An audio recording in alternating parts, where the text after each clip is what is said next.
Hello, pre-calculus. It's time for 6.2, and 6.2 is the law of cosines. We're going to use the law of cosines here to solve oblique triangles of this kind. And if you'll remember from the last 6.1 set of videos, that we could solve for oblique triangles with the law of sines, but we had to have a side and its opposite angle. Okay. So the law of cosines is a way to solve for other kinds of triangles where you're going to have a side for sure. You're going to have at least two sides, actually. You might have three sides. But what you will not have is an angle across from that side. So if you had a side and an opposite angle, use the law of sines. But when you don't, here comes the law of cosines to save the day. So that's what we're going to apply. And let's say one form of it, the law of cosines is a formula that relates all three sides, and one other angle.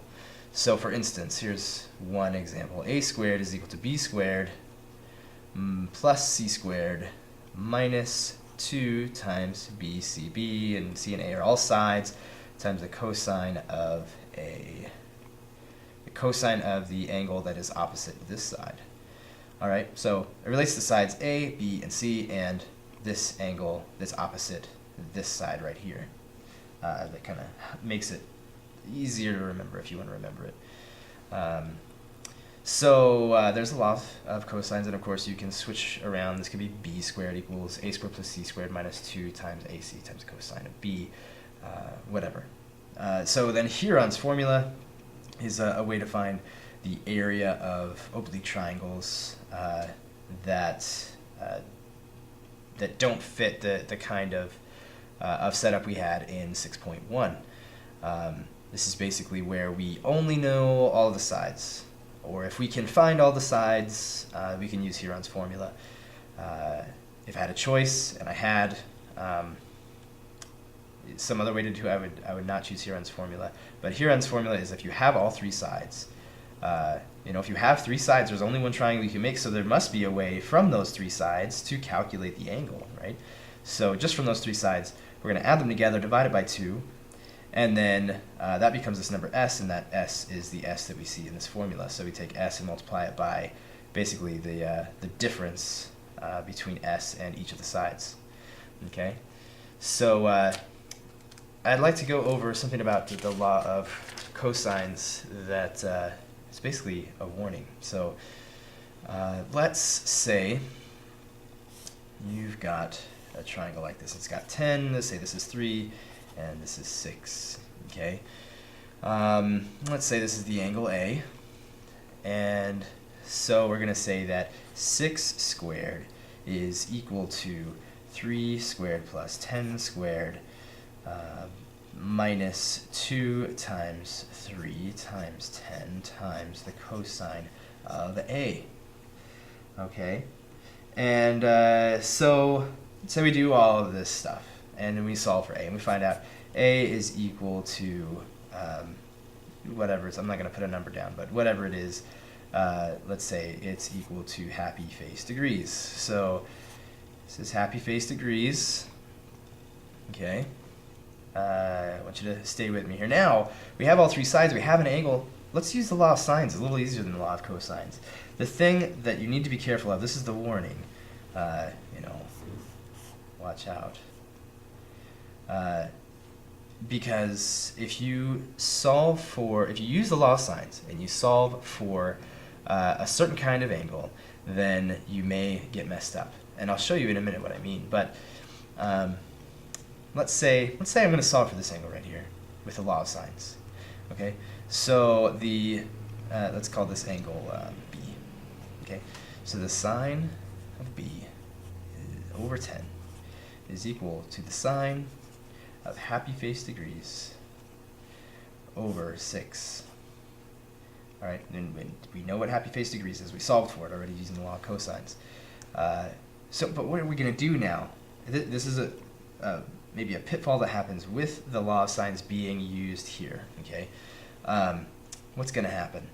Well, I'm going to multiply by 10. I'm going to get the sine of B is equal to 10 times the sine of happy face degrees over 6. how am I going to solve for b? Well, I'm going to obviously take the inverse sine of both sides.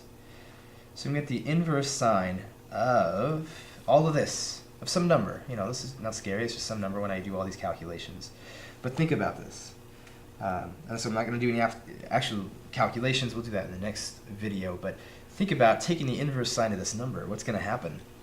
What kind of values am I going to get back for the inverse sine of some number? Well, we've talked about this before. Remember that the calculator, and we're going to use our calculators for this. I'm sure you're all happy about that.